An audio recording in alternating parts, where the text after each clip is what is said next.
Kandhane kok trom cocok bapake terus karo lilir-lilir kudu ngantuk. Mbok bile wonten tambahan malih Pak monggo. Ampun mendel mawon iki lho sing ibu-ibu barang iki lho njaluk barang barang ngantuk. Aja kukur-kukur terus ae. Ayo Bu, sing gampang-gampang lho pokoke iso. Hah? Jaluk neh, pokoke joget. Napa Pak? Nyidam jemblem. Ayo Dek Rizka, ana wene ana wektu, pokoke joget nyidam jemblem milih. Pokoke joget, Mbok. Pokoke joget, Mbok. Aku ki masa Mbok Tini apa ya Mbok undang Mbak-mbok. Kandhane rong pate tuwa kok diundang Mbok. Ijek setengah tuwa aku iki wong lagi 50. Aja jemblem. Jemblem mrung pantes nek mbok dol jemblem ra ono isine ngono. Jembleme mboke ya mantap. Monggo Mas, pokoke joget yo bareng-bareng bersama Bakti Kuncoro. Oke. Hey, Bakti Kuncoro oke. Bakti Kuncoro laris. Bakti Kuncoro oke. Bakti Kuncoro asolole.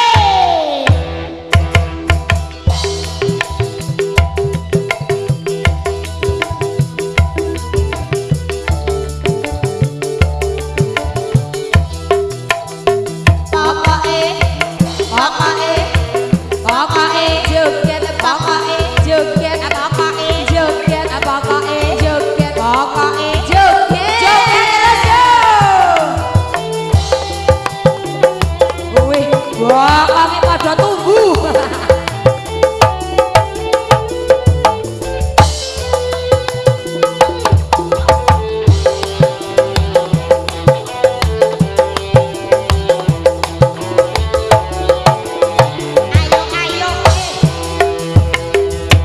Krungu suarane kendang sing ngendang koplak jenenge koplak menontone cingkrak-cingkrak goyang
ana sing egol-egolan ana sing sunggi-sunggian sing penting tertib lan ora tawuran ning kene kabeh kanca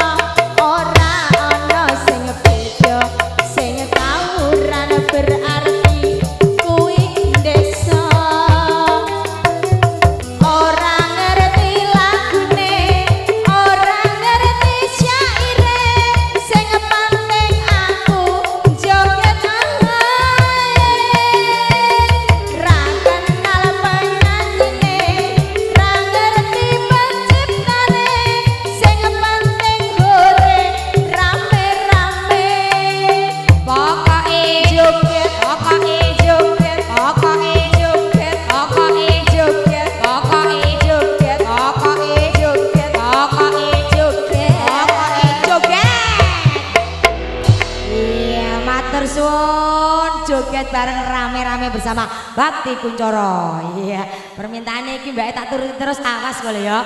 Ngantek ibu-ibu sing kono iki ora tak nuruti iki. Ya dari bapak-bapak. Oh, lah iki apa? Panjenengane Pak Darno, Pak Kin Darno. Iso ben iki bakal ya nimbali Bakti Kuncoro tanggal nek ra salah 14 nggih, Pak. Bedingin lagi Bakti Kuncoro. Nanggane Pak Kin, bakule kerupuk. Mau minta lagu monggo lho Pak, kandhane kok bakul kerupuk. Ngamen loro, tenan ta ora Pak Kin? Wani piro Pak Kin? Ngono kok njaluk ijek ditawari, ijek dijaluki dana. Wah ra gathuk. Pak To mok mengengeh bloko ket mang ndak sunat rung mari sarunge kok ora dipocot-pocot. Kandhane kok iso. Ya monggo tak panggil lagi yang kedua kali bersama dengan Lili Nerlina. Ngamen-ngamenan. Tenan ora Pak Kumis? Pak Kumis putih ki lho. Kok kan brengos-brengos yang mbok semir le Pak. Ora usah. Kandhane kok ngamen dua. Lho, emoh iku masuk tempi ya kowe kok emoh. Diskete ilang, Mbok. Mundur. Kandhane kok iso tak puter kowe sampean rasa melok nang gone Pakin kerupuk. Guyu ae terus iku apa untung gingsul ngono. Masam kaya ayu ngono. Nah, ayu Matini. Iya monggo Mas, ya ngamen dua. Ya Ton. Golek tambahan nek menawa. Wih, mripate kedip-kedip kok samber lilin lah cah. Nek iku ora samber lilin iku. Samber tetekan. Ngene iki yo diwarai mbok ae. Iki jane ayu mak ning sayang. Apa? Cuwatuse karo maratuane ra bakat aja pek mantu. Ora pek mantu laos. Perkara cirine iku anggere ana. Aku wis payu. Wis payu. Ya ora sido to. Tak sawat kendang kowe. Wah, lawani. Ngamen dua Mas, iki permintaan dari Pak Kin bakul. Dadah, Mbak. Oh. Mripatem katarak lho. Dadah sayang. Nek ngono ngamen sembarang sak senengem. Liyane kok. Mang lho Mbak ana jemblem, Mbak. Jemblem. Permintaan iku mang wis lunas kok jembuk weki ae le Ton. 50 iki mang wis lunas. Lunas. Jono tambahan jemblem ya tambah danan teh. Jaluk Abak. Mak bareng Pak ngono lho. Monggo. Kowe sing cacilik nek njaluk pantes. Ma aku bakal ae, Omah. Wong tua iku nek njaluk iku ora dimelasi. Pemenang aku. Nyidang jemblem Mas, monggo langsung spesial Pak Narto bakul Pak Darno bakul kerupuk. Ndik mang kok ora kuat omong kowe. Aja mbok suwuk go Mbah Min. Marahi ngono ku lho ceriwis. Tak iso. Ora apa-apa, ora ngono ya ora untuk bayaran kok iso. Ayo nyidang jemblem. Iya, tarik Tun, tarik Tun.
Jemblem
Ora ketok disoting kok.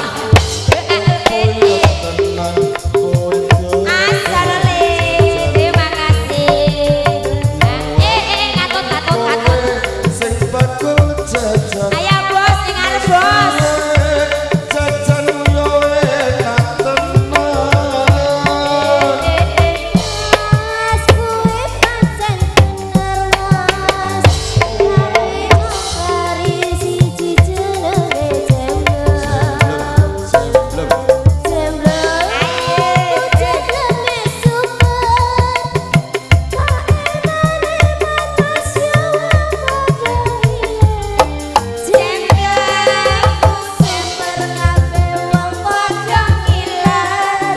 Jemblem super kabeh wong padha ngiler.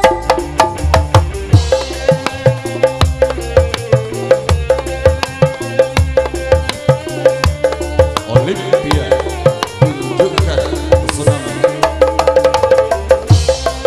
Aruh, aruh. Tak winto, Mbak.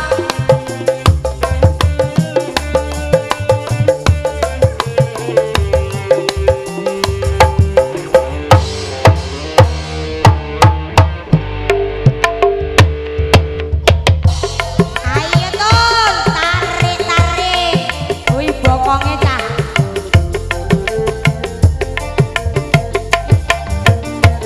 Saiki aku kepikiran sok kapani sok ngicipi jemblemu angen-angen teko bumbunan iso tak pangan sadurunge turu kaya wong sing peteng wulan aku iki. Dilanjut Pak. Oke Pak, yuk tak panggil penyanyiku sing durung menghantar Anda. Yuk Lin ki mau wis tau rong Lin. Nah, sisan kae pentole dicekel aja ndang malang kerik. Nah, bapak iki mau wis ngaturi kok iso. Yuk diaturi lagu apa yuk? Aturi wedhus ae, Mbok. Wedhus, bener nek kelakuan kaya Son the Ship alias wedhus. Mulane ya ngono, persis kaya anak wedhus. Ya sampean iku make wedhus. Iya. Iya iku fakta wedhuse berok. Ye, ye, ye. Mek. Son the Ship digoyang kembali. Asik.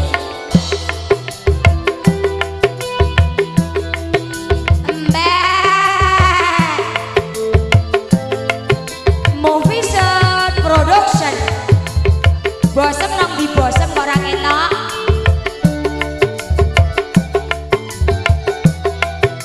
Endi Rano?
Waduse sudah mengantar bersama alunan suara dari Lilin Karlina.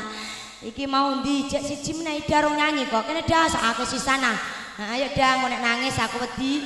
Ora iso ngeneng-ngeneng wong gedene semene. Ya lagumu apa terserah dirimu sing penting apik, Dik. Munara, Mbak. Munara, Mbok. Munara, muraro. Mosok rupamu koyok Munara. Kayak apa? Koyok Sirun pacarmu. Ojo.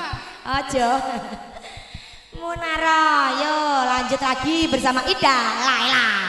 Penyanyi dari kota Rembang Bangkit. Oke. Iya dang, mesem dang. Pipine gemong kayak bolu kakan kebulukan ngono kok iso mumbluk kabeh. Ye, tancap asli dari bapak yang monggo yang happy yo, Pak. Ye, ye, ye, ye, ye. Terima kasih. Digoyang kembali Bakti Kunchoro. Asik. Loh.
Munara tak kenal iki ana layang ning kok ngene lagune kok iso aneh-aneh.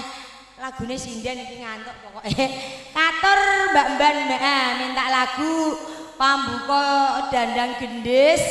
Ya Allah, identitas Jawa Tengah ingkang sinebut saking Sowe. Oka Prasetya. Lagune angile ngene cah ngantuk kok Pak. Lagu sing semangat-semangat ngono kok mosok identitas Jawa Tengah. Dandang gendis, wah. Wayang ya gathuk. Diganti ya Mas, yang lainnya aja Mas yo. Aja sing ngono-ngono. Apa mangke diaturi lawak ta dagelan nggih Mas ya? Pak Belong, Pak Sondong, dalah Mas Karto Letong. Ngoten nggih.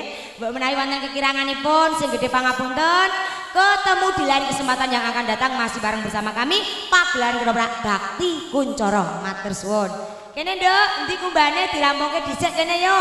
Bentang rampung kok terus padha ngumbahi. Kene kumbahmu dirampungi kene. Arum kaya ratu iku lha apa le Rum? Tak geret eneng-eneng kok.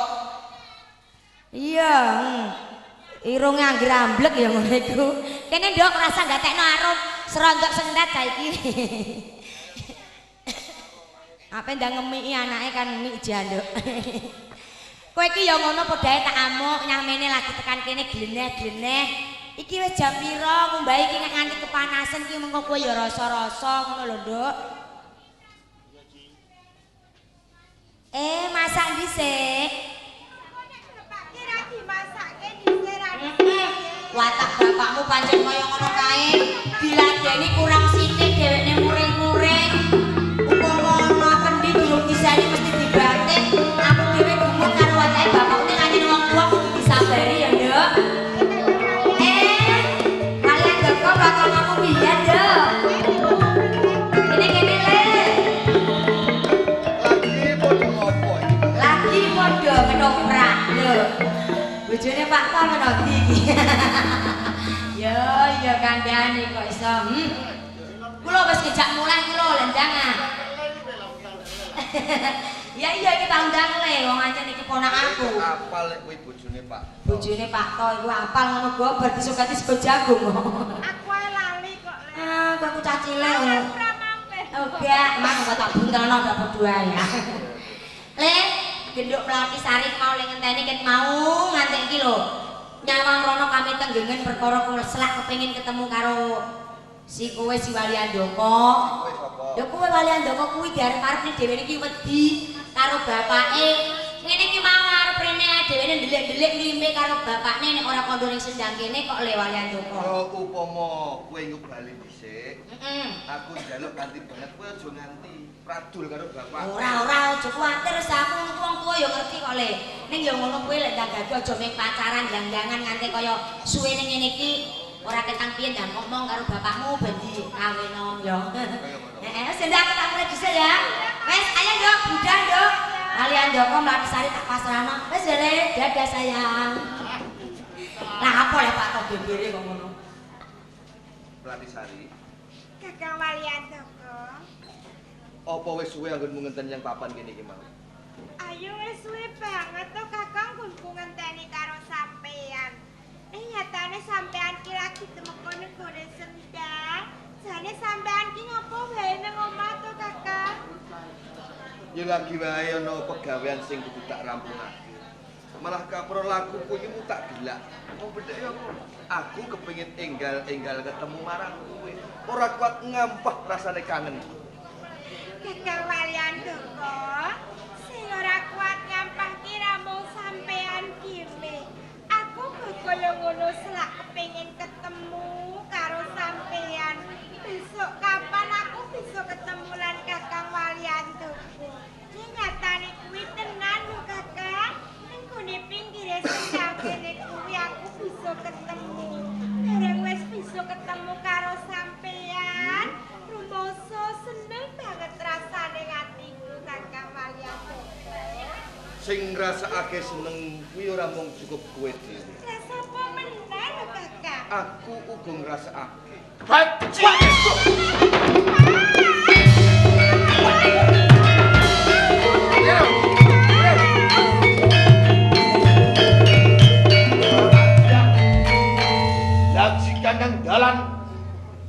anggap oranan wong ngono piye?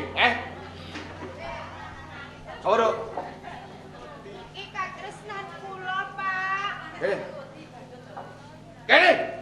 Nggih.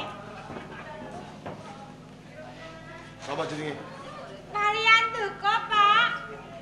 Wis suwe nggonmu kenal kawali Ndoko. Nggih, sampun dangu. Karepmu piye? Kula kepengin dadi bojone Kakang Walian Doko. Walian Ndoko ke piye? Injih semanten ugi melatih sari badhe klopek bojo. Umur kasebadan piye, Nduk? Nek kula mboten kelakon dadi bojone Kakang Walian Doko, Pak. Keduwung kula niku mati mawon lho, Pak. Semono gedening tresnamu lan Walian Ndoko. Nggih, Kowe piye, Walian Ndoko? Kula semanten ugi menawi mboten saged urip bebarengan kalih Melati Sari, pinangka dados bojo kula. Kaya ngono. Pilau kinukut jagatipun. Nek kowe seneng anake wong kudune kepiye? Kedahipun nembung. Yo kene kira nembung. Ijih nyuwun pangapunten, nggih wedal sak menika kula badhe nembung dumateng panjenengan. Nembungmu piye? Bapak Ageng Bibik, Kene.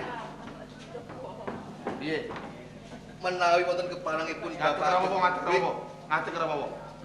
Melati Sari badhe krojak omah-omah pinangka dados bojo kula. Oh, kepengin omah-omah.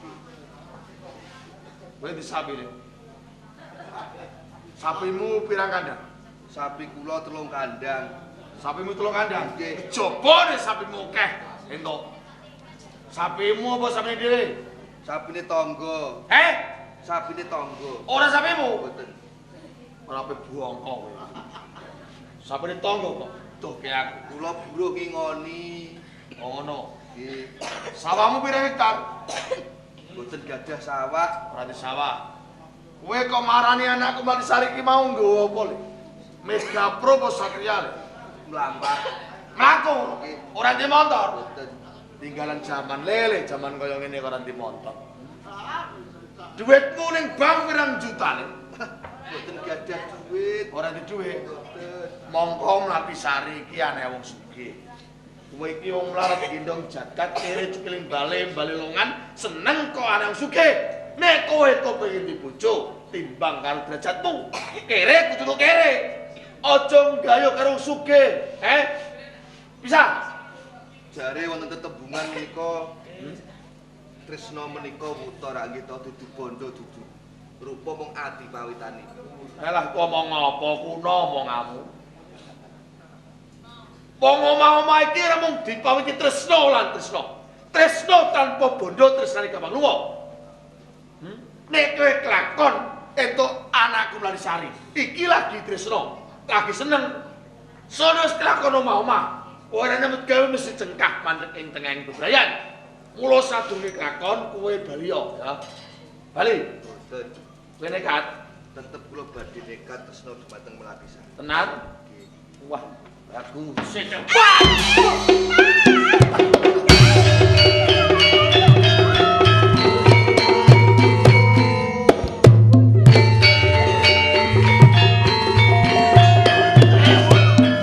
Aku melu mati wae karo Kakang Walian Doko. Kowe kuwi anak. Apa sebabnya kita bisa kira untuk? Napa sebabe, Pak? Kowe arep entuk wong sugih. Kanjeng Sunan Kudus. Ayo. Ayo.